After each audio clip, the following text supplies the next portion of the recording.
Hello, my name is Danielle Miller, and this is my commemorative speech. Don't we all want that one person we can count on, no matter what situation we're in? We can call any time of the night, any time of the day. They're there for us regardless of how we feel. They're the one person who pushes us and makes us want to be more for ourselves and for whoever else means something to us. We all look for that in a person. We all look for that in a soulmate. The one person I chose to do my commemorative speech on is my husband, Rex Allen Miller. Although we have been through many trials and tribulations, our love for one another cannot be doubted any longer. A little background on us. In the summer of 2000, I lived in New Jersey. I came to visit my father and my brother here in the state of North Carolina. Rex was a good friend of my brother's. He used to come to the house, and he used to hang out with my brother during the summer when I was there. He was always a pleasure to be around. He had a wonderful sense of humor. He made me laugh until my stomach hurt. He made me laugh until I've cried. He has always been an exceptional person. He's always cared for me, and he's always been nice and gentle and all kinds of other good things to me. He's always been that way with many people. His sense of humor is the biggest attraction that made me like him. Anybody who can make me laugh is a joy to be around. I enjoy to be around. They make me feel good about myself.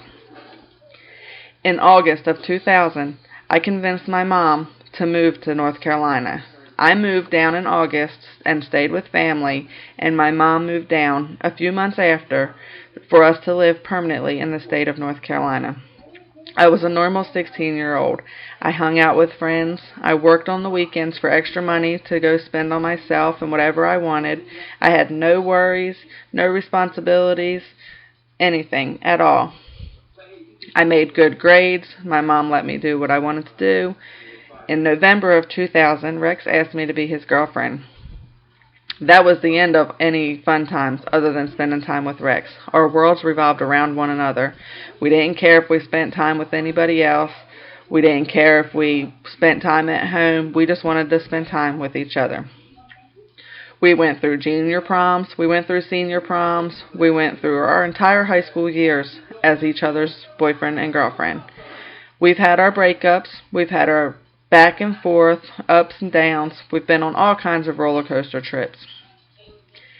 Our senior year in high school, Rex proposed. So, when we graduated high school, we moved out together in 2002. In 2003, we finally had a wedding. We said I do, and we've tried our best to continue with our vows and our promises to one another. Not only are Rex and I still together, and he's still my soulmate, and he's still one of the greatest people I've ever met, but now he has given me many other gifts and many other joys to feel privileged and honored to be with him and have in our life. We have 3 beautiful children together, and he, till this day, has been an exceptional and devoted father and husband and friend. He is loyal, he is hardworking, and he does his best to allow me to stay at home with our children. Other than motherhood, the best gift he's ever given me is the opportunity and the chance to stay at home with our children and allow them to grow up and learn until school age with their mom. His spare time is spent with us and only us. He goes to school full-time to better himself, and he goes to work full-time to support us and allow me to stay at home.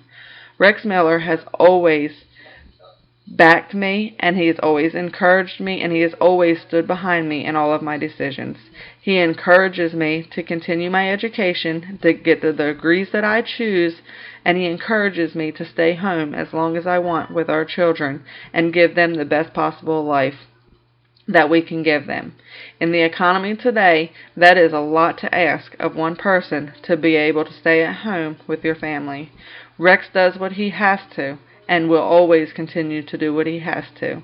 Our relationship has had its struggles. Our relationship will still have its barriers, but we have overcome any and every obstacle that a relationship can be through.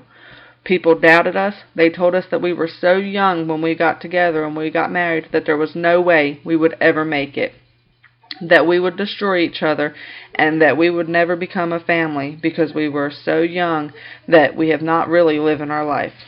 I would have to beg to differ. We have lived our lives and we have shared everything together. Our lives are just beginning, and our family and our children are the best and the first step to our lives together as one.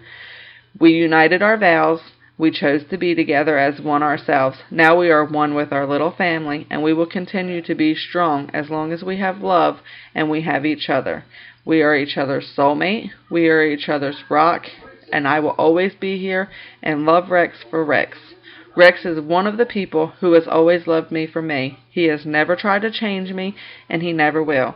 He doesn't expect me to be somebody I cannot be, or I do not want to be.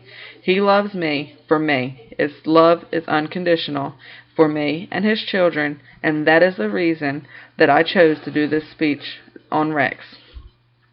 He is one of the biggest and the best parts and choices I have ever made in my entire life, and I hope we spend many, many years more to come watching our children get older and watching our children make something of themselves, and their children can say that their mom and dad have been through all obstacles, were high school sweethearts, then married, and then died together and spent their entire lives together forever.